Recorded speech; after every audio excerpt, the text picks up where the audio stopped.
교과 제3과 세장이라고 하는 제목으로 교과의 내용을 살펴보겠습니다. 네, 우리 다 함께 이번 교과의 기억절 베드로전서 1장 6절에 있는 말씀을 읽겠습니다. 우리 함께 베드로전서 1장 6절에 있는 말씀 읽겠습니다. 시작.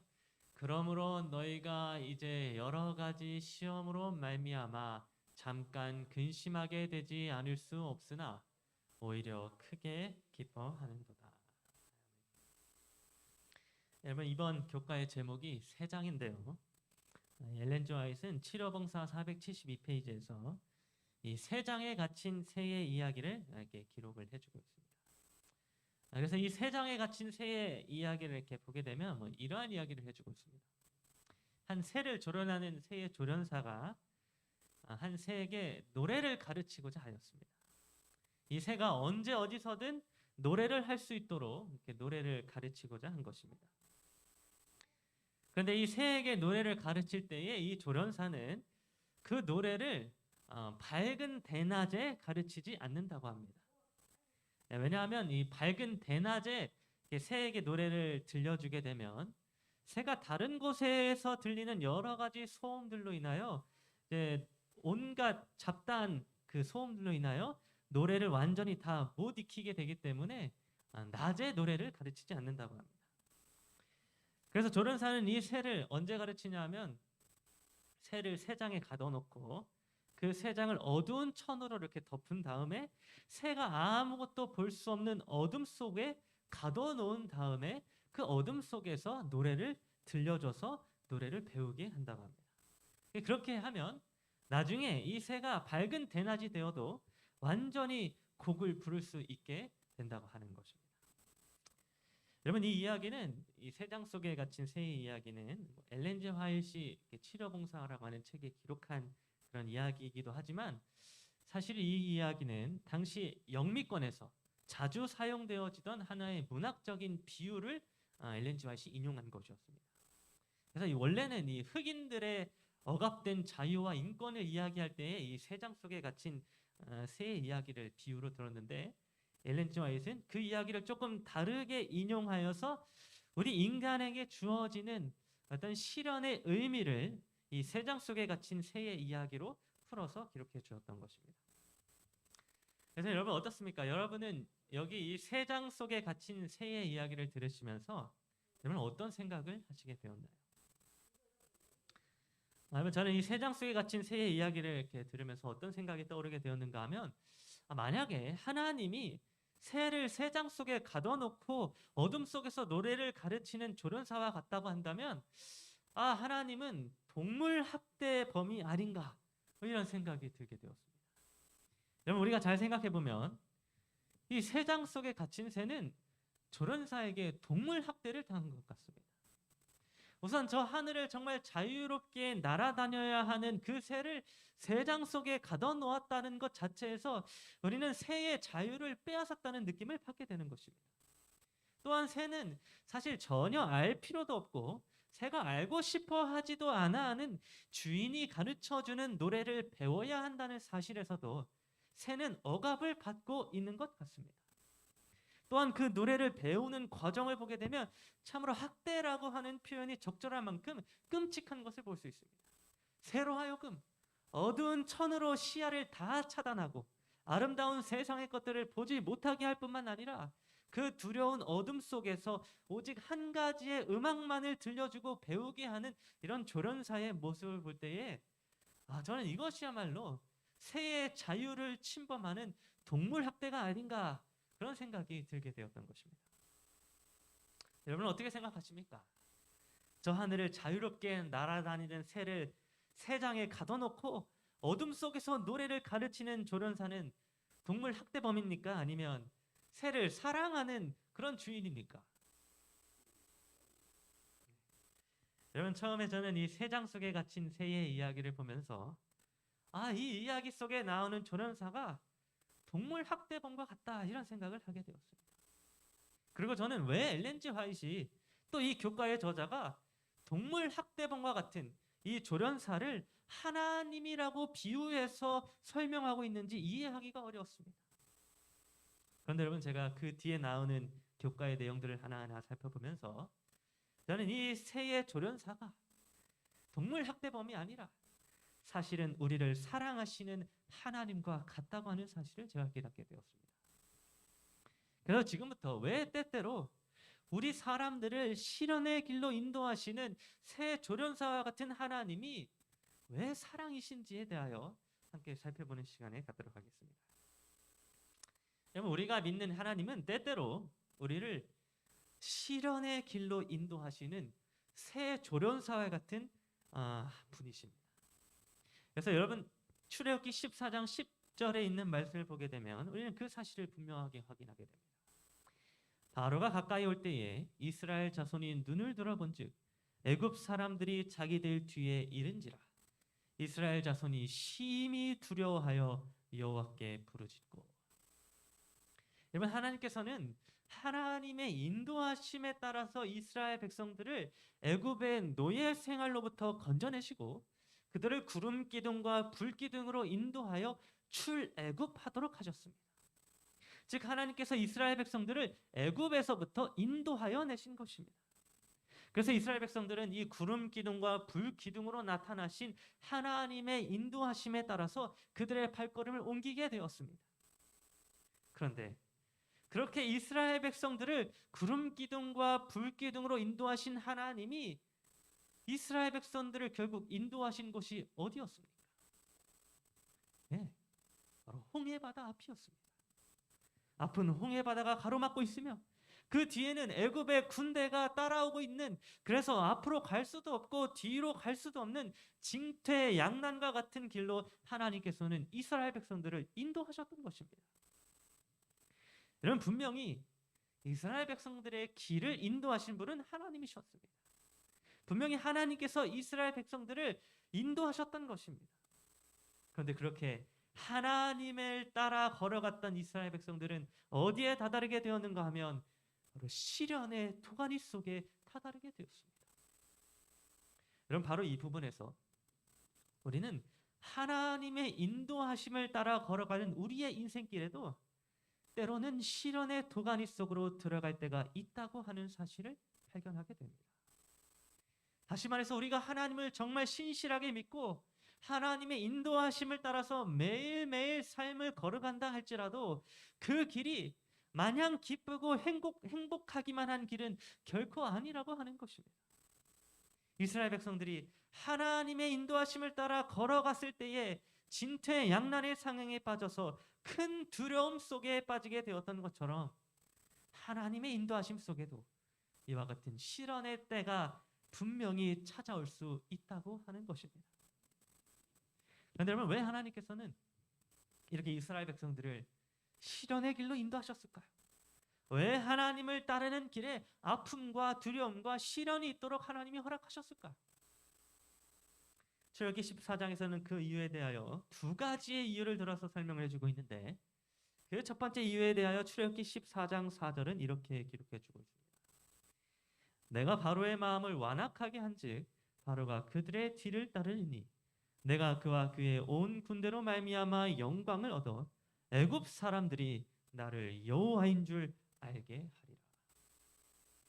여러분, 하나님이 이스라엘 백성들을 시련의 도가니 속으로 인도하셨던 그 이유에 대하여 성경은 뭐라고 기록해주고 있는가 하면 바로 그들을 위협하는 바로 왕의 온 군대를 몰살시키는 그 일로 말미암아 하나님의 영광을 드러내기 위함이었다라고 기록해주고 있었습니다.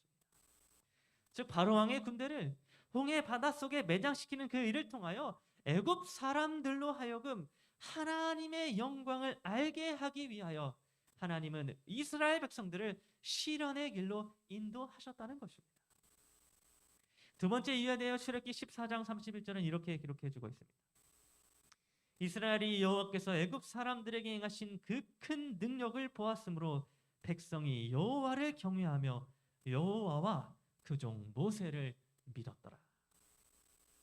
여러분, 이 말씀은 하나님께서 이스라엘 사람들로 하여금 홍해를 건너게 하시고 또 애굽의 군대를 몰살시키는 그 일로 말미암아 이스라엘 백성들이 하나님을 경외하고 또 그 하나님의 말씀을 대언하는 지도자 모세의 리더십을 따르게 하였다고 그렇게 기록을 해주고 있습니다.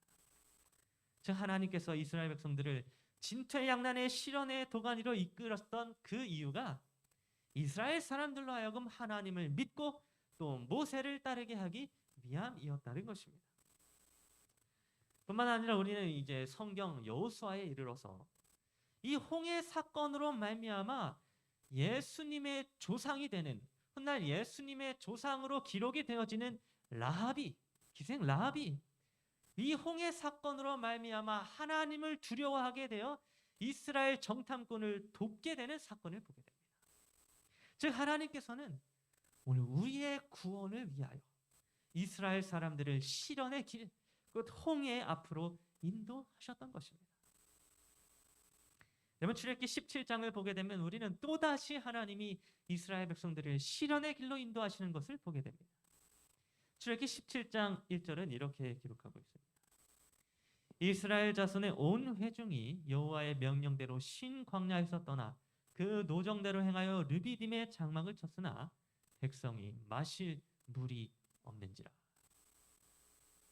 여러분 이 말씀을 보게 되면 출애굽을 한 이스라엘 백성들이 여호와의 명령대로 신 광야에서 떠나 르비딤의 장막을 치게 되었다는 사실을 보게 됩니다.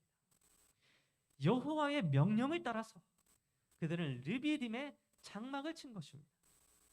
그런데 여호와의 명령에 따라서 르비딤의 장막을 친 곳은, 그 장소는 어떤 곳이었는가 하면 바로 마실 물이 없는 곳이었습니다. 즉 하나님께서는 이번에도 새를 새장 속에 가두시고 어두운 천막으로 덮으셨던 것입니다. 여러분 하나님의 인도하심을 따라가는 인생길에 겪게 되는 시련은 일회성으로 한 번만 주어지는 것이 아니었습니다. 이스라엘 백성들은 지속적으로 끊임없이 시련을 당하게 되었다고 하는 것입니다. 여러분 이스라엘 백성들이 여기 마실 물이 없는 르비딤에서 물이 없어서 고통을 당하기 전에 이스라엘 백성들은 출애굽기 15장에서 이미 마라에 쓴 물을 경험하게 되었었습니다. 그러니까 얼마 전에는 물이 있어도 물이 써가지고 물을 못 마시게 되는 그런 시련을 겪었는데 이제는 아예 물이 없어서 고통당하는 그런 시련을 연속해서 이스라엘 백성들이 겪게 된 것입니다. 여러분 왜 하나님은 이스라엘 백성들을 쓴 물이 있는 곳으로 인도하시고 또 물이 없는 곳으로 인도하셨을까요? 왜 지속적인 시련을 하나님은 그들로 하여금 겪게 하셨을까요? 출애굽기 17장 7절은 이렇게 기록해주고 있습니다. 그가 그곳 이름을 마사 또는 무리바라 불렀으니 이는 이스라엘 자손이 다투었으며 또는 그들이 여호와를 시험하여 이르기를 여호와께서 우리 중에 계신가 안 계신가 하였습니다.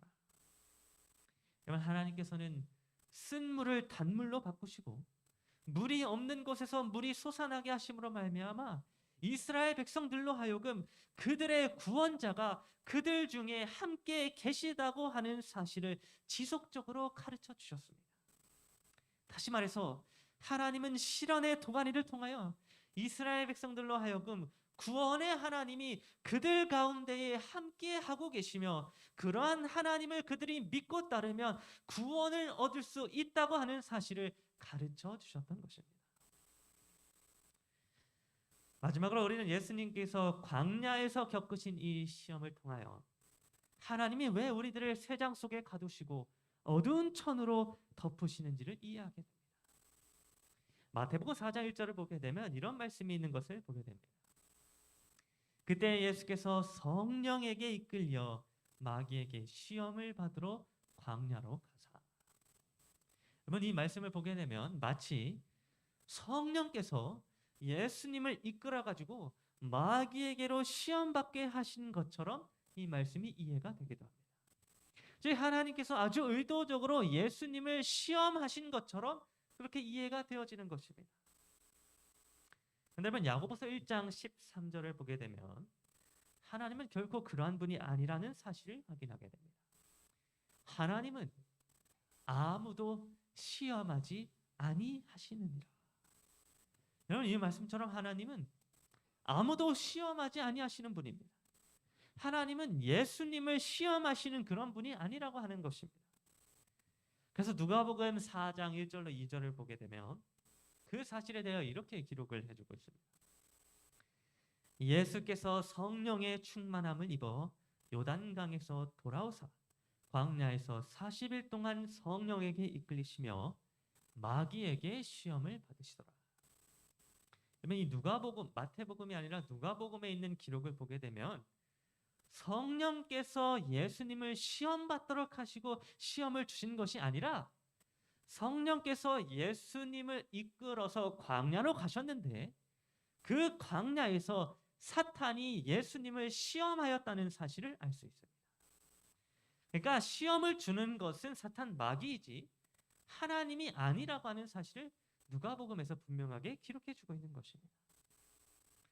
그러나 여러분, 그럼에도 불구하고 우리는 여전히 우리가 하나님의 인도하심을 따르는 그런 삶을 살아갈 때에 우리가 여전히 시험의 장소나 시험의 시간 가운데 우리가 이끌려질 수 있다는 사실을 알 수가 있습니다.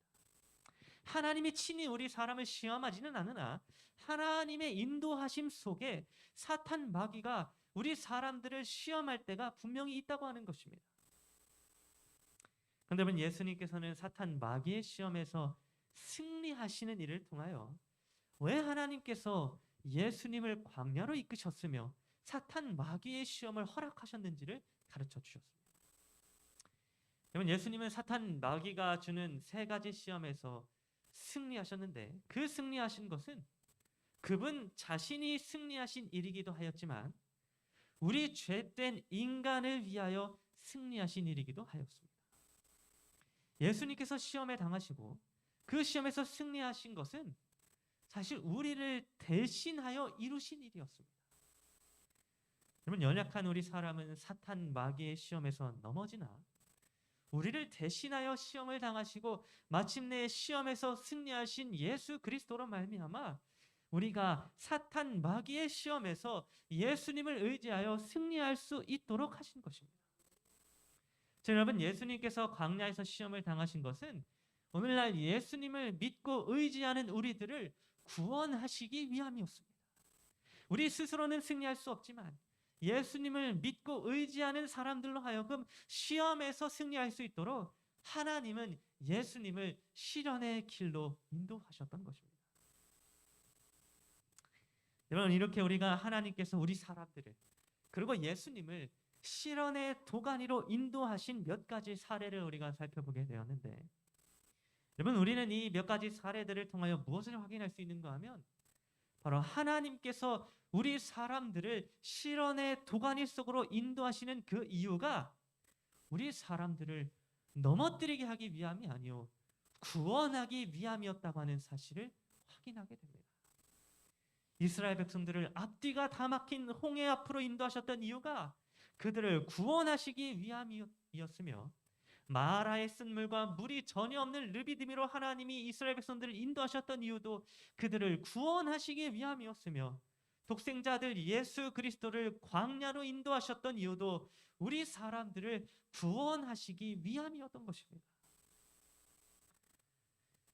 여러분, 하나님은 새를 새장 속에 가두시고 어두운 천막으로 가리시며 그 어둠 속에서 노래를 가르치시는 그런 분이십니다.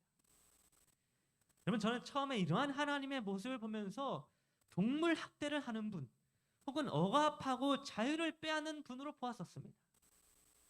그런데 여러분, 사실 하나님이 새를 새장 속에 가두시고 어두운 천으로 덮어서 어둠 속에서 노래를 가르치셨던 것은 하나님이 사랑이셨기 때문이었습니다. 여러분, 하나님은 이 새의 운명을 모두 아시는 분이셨습니다.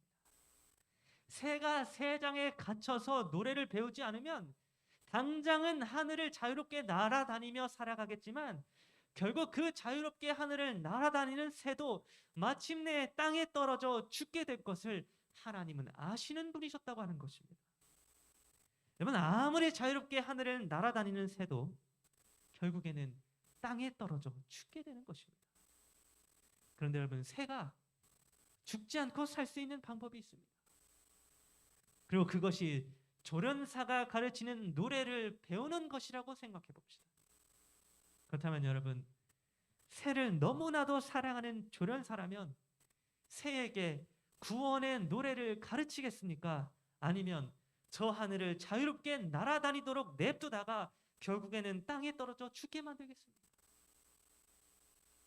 여러분, 하나님은 오늘 우리를 구원하기 위하여, 우리에게 구원의 노래를 가르쳐 주시기 위하여 때때로 우리를 시련의 도가니 속으로, 세장 속으로, 또 이해할 수 없는 어둠 속으로 인도하실 때가 있습니다. 하나님을 따르며 신실하게 믿는 하나님의 백성들을 하나님은 때때로 시련의 도가니 속으로 인도하실 때가 있다는 것입니다. 그러나 여러분, 우리는 하나님이 우리를 시련의 길로 인도하실 때마다 무엇을 기억해야 하는가 하면 바로 하나님께서 우리를 너무나도 사랑하신다고 하는 사실을 기억해야 합니다. 우리에게 영원한 생명을 주시기 위하여, 우리에게 구원의 노래를 가르쳐 주시기 위하여, 우리에게 무관심한 것이 아니라, 죽도록 그냥 내버려 두는 것이 아니라 어떻게든 살게 하시기 위하여 우리를 시련의 길로 인도하신다고 하는 사실을 오늘 우리 모두가 기억하게 되기를 간절히 바랍니다. 하나님은 분명 사랑이십니다. 성경의 모든 시련의 내용을 통하여 하나님은 사랑이시라는 사실을 하나님은 우리들에게 가르쳐 주셨습니다. 그러면 오늘 우리가 인생의 때때로 겪게 된 그 시련의 때에 하나님이 사랑이시라는 사실을 기억하게 되고 그 시련 속에서 구원의 노래를 배우게 되므로 마침내 영원한 생명을 얻는 그러한 저 여러분 모두가 되기를 간절히 바라면서 오늘 교과